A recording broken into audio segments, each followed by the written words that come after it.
Om Shanti. Om Namo Bhagavate Vasudevaya. Welcome to another Yoga Small Talk, and we continue with 7 minutes Bhagavad Gita a day. We are reading from chapter 6, the Yoga of Meditation, and we have reached verse 10.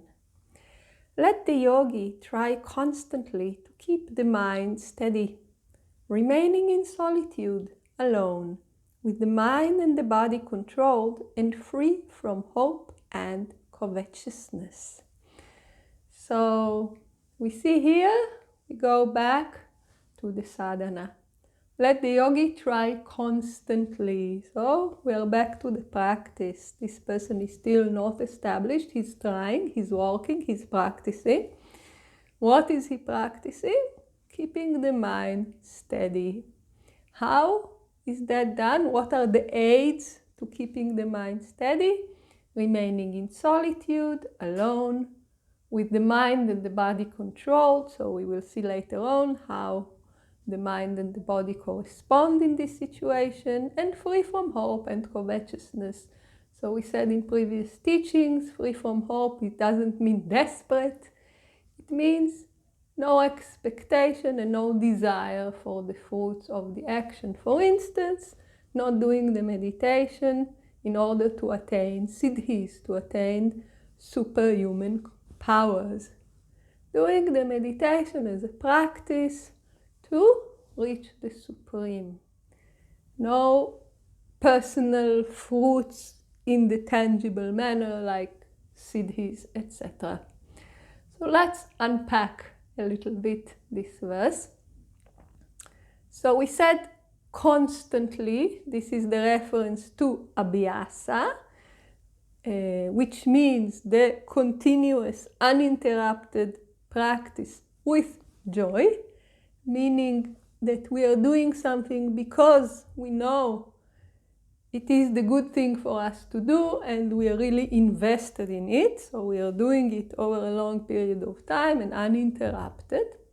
And we know that this practice is done mainly with the mind. Keep the mind steady. This is the practice, keeping the mind steady, and we see it when we give the instructions to meditation, that, and it's also mentioned later on in the Bhagavad Gita, that from whatever cause the mind wanders, we bring it back, we bring it back, we bring it back. This is the practice, basically, to observe the mind, and whenever it goes away from the object of the meditation, be it the visualization, the mantra, the concentration on the breath, we bring it back again and again and again.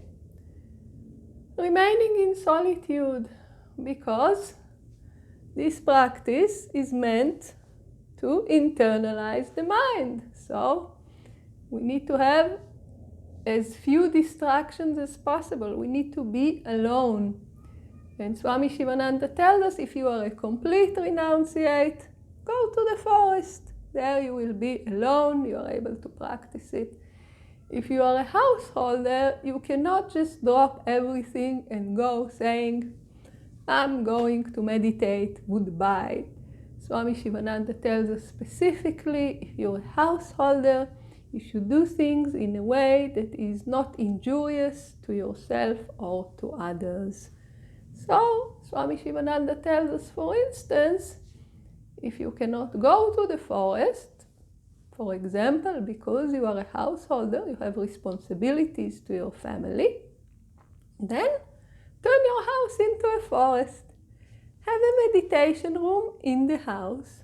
In this room, you can be in solitude. You walk out with your family, the times in which you are meditating, and this is to be respected, so the room is only for you.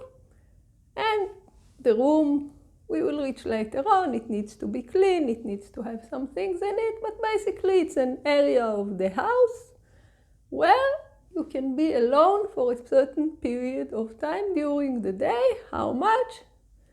Depending on how much time you can spare, given your responsibilities to your family, to your work, other things you need to do. And of course, there is the instruction of the teacher. So solitude is, in the stages of the practice, of course, is to the degree that the person can do it. And again, it depends on the person's personal circumstances. Alone, so it's more or less the same thing, with the mind and the body controlled.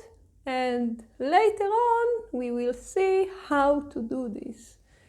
It's not a forceful control of the mind and the body. For instance, Swami Shivananda tells us that if we ask someone to tie our hands and tie our body and, cover our eyes and block our mouths so that we cannot see anything, taste anything, or move our body, this is not the idea, of course. It's not helpful, and it's also not in line with the principle of ahimsa, non-injury, because we might be causing injury to our own body. And in any event, because it's so unpleasant, most likely it's not something that we can do constantly, meaning we cannot keep abhyasa with it.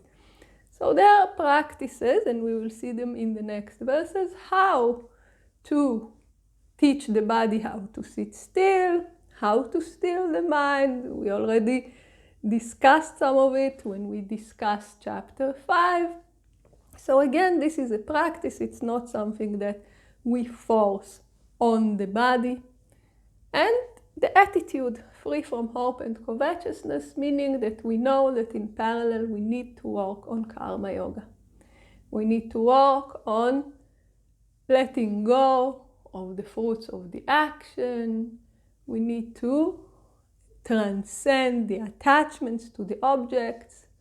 We need to work on our karma yoga. So here again it reminds us, if you really want to practice meditation, make sure that you also work with the karma yoga and the virtues and the vices. So this can never be left out of the equation until we are actually realized.